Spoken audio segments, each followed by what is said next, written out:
Welcome po sa Kitchen Pinoy. Magluluto tayo ngayon ng kilayin. Paghahaluin ko yung Ilocano Tagalog style dito. Kailangan natin dito ng atay. Yan, depende sa gusto niyo. Pag maraming atay, mas masarap eh. Ito, pork shoulder. Bay leaves, kailangan natin. Paminta. Kailangan natin ng patis. And vinegar. Kailangan natin ng garlic. Mas marami, mas masarap. Kung mahilig kayo sa garlic, kailangan natin ng onion. And salt. Ihiwain lang natin ng maliliit itong garlic natin.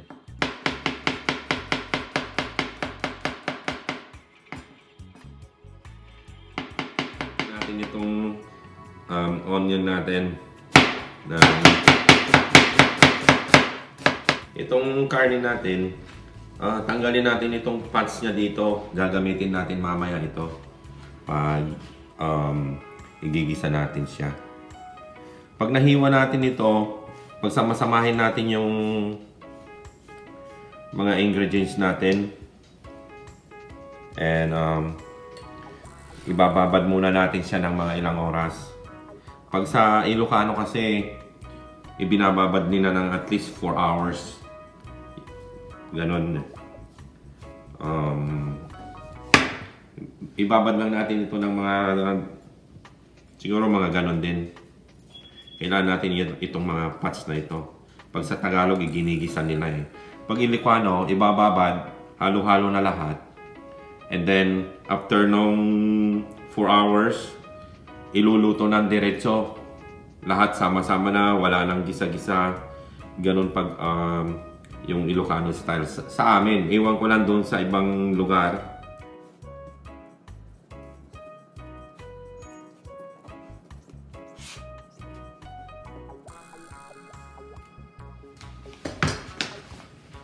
Hiwain lang natin siya ng ganitong kahaba, mga almost 2 inches siya.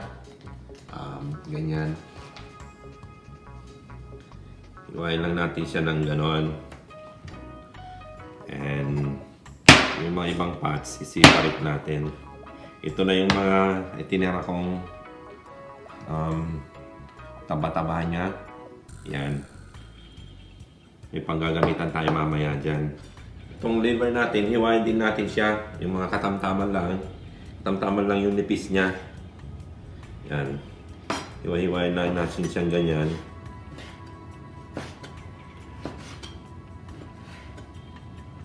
Yan.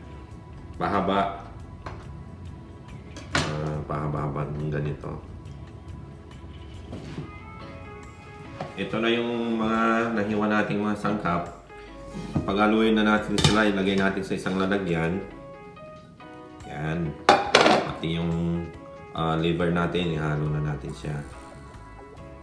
Okay. Yung sibuyas natin, halo na din siya. Magtitira lang ako ng konti para pag igigisa mamaya. And then yung garlic natin, hahatiin ko lang siya. Yan. Ito, wag nating ihalo ito.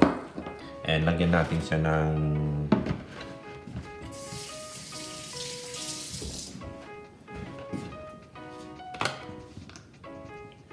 vinegar.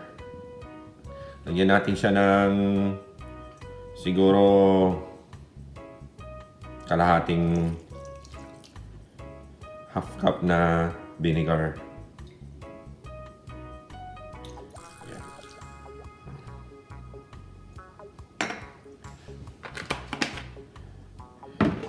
Itong patis, lagyan na lang natin pag niluluto natin siya. And paminta, usually yung buong paminta ang ginagamit nila. And mas masarap naman, mas mabango pag nagiling na yung paminta natin. Lagyan natin siya ng mga 1 tablespoon or 2 teaspoon, ganon. O 1 teaspoon, depende sa gusto ninyo. Natin siya ng asin. Lagyan ko muna siya ng 1 tablespoon. Depende sa panlasa ninyo at saka sa dami ng lulutuin ninyo. Lagyan lang muna natin ng katamtaman. Okay.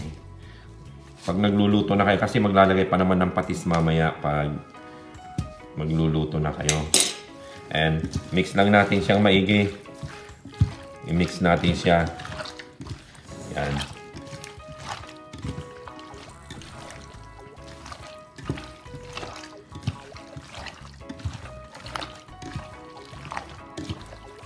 Yung iba kasi gusto na medyo mas marami ang suka niya. Yung mga anak namin, ayaw nila yung masyadong maraming suka. Kaya katamtaman lang.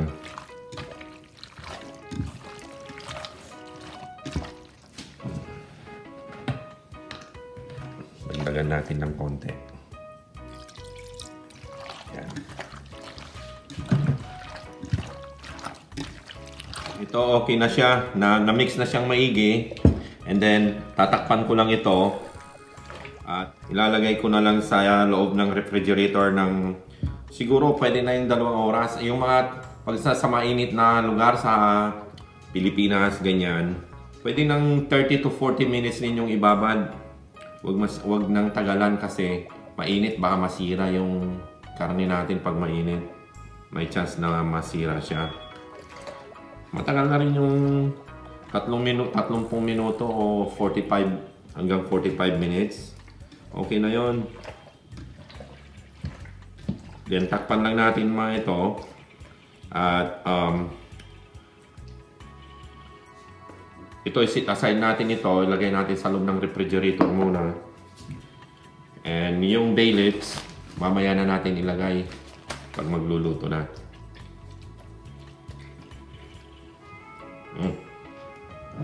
Ito na siya. 2 oras ko lang siyang ibinabad. Pwede na yung 2 oras or 45 minutes. After 1 hour, hinalo ko siya ulit. Ito na. Naibabad na siya. Ang una nating gagawin ngayon, iluto natin ito. Itong mga may taba-taba siya. I-prito muna natin siya. Lagyan natin siya ng kunting tubig muna.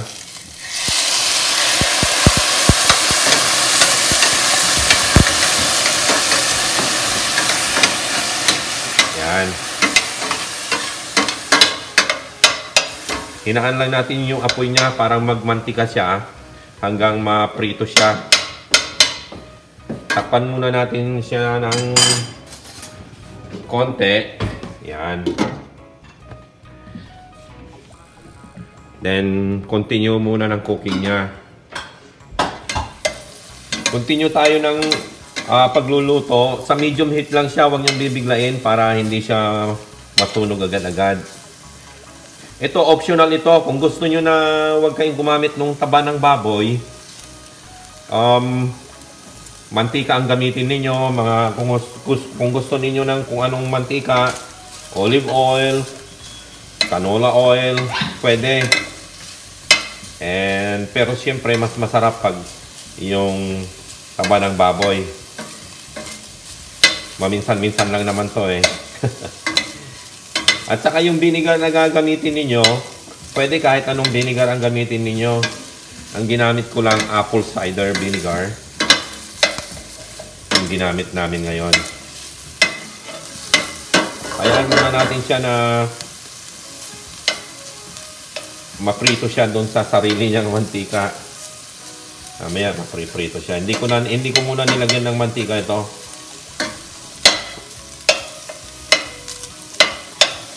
And takpan lang natin siya ulit.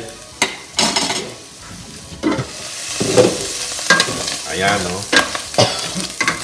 Medyo nagmamantika na siya. Tingnan ninyo lagi kasi madali siyang masunog. At saka para maluto din yung other side niya, hindi lang yung other side niya nalulutong ganyan, no?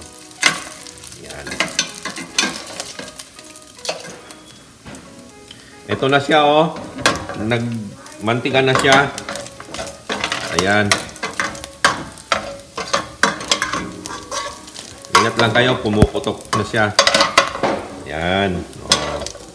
Maraming okay na yung mantika niya. Hindi ko natatanggalin ito. Pwede natin yung ihalo, mas masarap para priniprito kung ganito, mas mabango siya. And then, yung next na gagawin natin dito ngayon, ilagay na natin yung garlic natin ngayon. Yan. Dahan-dahan lang yung apoy niya. Hindi nakukuha sa mabilisan yung pagpiprito ng bawang para hindi siya masunog. Yan.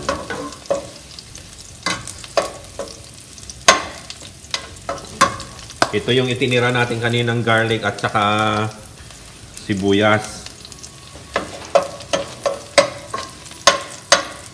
Para bumango siya, dahan-dahan lang yung pagpiprito natin ng bawang. Para pag mabilis yung apoy niya, nasusunog, pangit din yung amoy niya. Hintayin natin maging light brown siya, then i-add natin yung onion natin. Bango na niya. Ayan, medyo brown na siya. And add na natin yung sibuyas natin. Ayan. Sarang natin ng konti yan.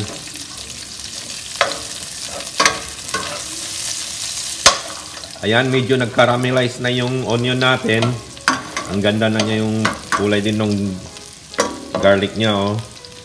And i-mix na ninyo. Then, ilagay na natin yung karne ng baboy.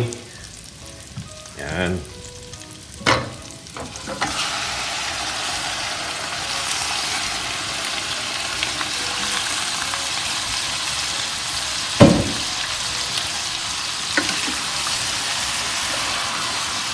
Then, i-mix lang ninyo.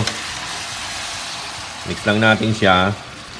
Pag na-mix na siya, takpan nyo na muna. Kasi magtutubig siya. Then, magdagdag tayo ng tubig mamaya. Depende sa... Minsan, pag makunat yung karne ng baboy, syempre, mas maraming tubig. Lakasan muna natin yung apoy niya para madali siyang kumulo.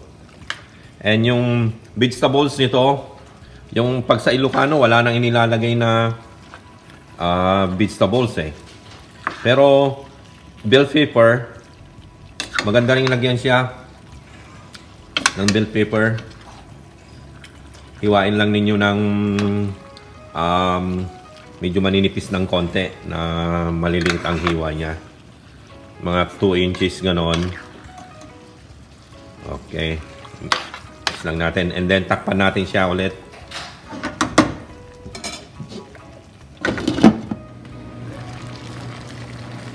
Ayan, nag-umpisa na siyang kumulo. I-mix lang natin siya.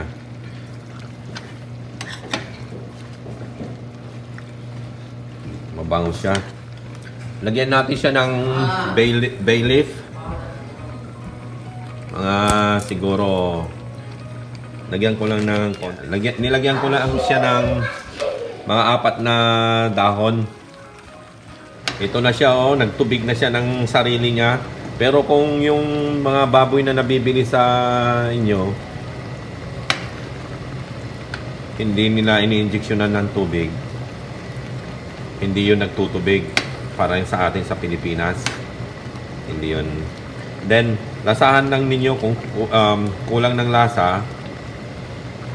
And I'm sure kulang ito dahil konti lang yung inilagay nating salt niya kanina. Tama-tama yung asim niya. Pwede kayong magdagdag ng vinegar kung gusto niyo. And ang ilalagay natin ngayon yung patis. Para mas bumango siya. Lagyan lang ninyo yung tama lang yung asim niya, kung ano yung panlasa ninyo, kung mahilig kayo sa maalat. Yan. Malambot itong karne dito. Ito na siya after 12 minutes na siya ito. Marami pa rin siyang tubig pero okay lang siya. Yan. Haluin yun lang ninyo paminsan-minsan. Hindi ko na siya tatakpan para matuyuan na siya. Medyo malambot na yung karne natin. Pag kunti na yung sabaw niya, doon nyo siya lasahan ulit. Kung kulang ng asin, magdagdag kayo. O nilagyan naman na natin siya ng patis. Pwedeng salt na lang. Kasi pag natuyo yung tubig niyan, siyempre aalat na siya. Kaya mamaya na ninyo itry ulit na lasahan ng asin niya. Malapit na siyang matuyuan. Ayan. Hindi na ako nagdagdag ng asin niya kasi medyo maalat na siya. Haluin lang ninyo paminsan-minsan. Ayan. Okay. Ayan lang natin siyang nakabukas na ganyan. Continue cooking pa rin tayo. Ayan, luto na siya. Okay. Kunti na lang yung sabaw niya. Okay lang na may matirang ganyan. Mas masarap naman. Oh, ang ganda ng pagkakaluto niya. Kainan na yan. Isang mix na lang. Then okay na siya. Patayin na natin. Ayan na siya. Super sarap. Ano pang ginagawa nyo? Mag-subscribe na kayo. Like and share mga kapatid. Mga kabayan. Thank you for watching our video. Ang sarap.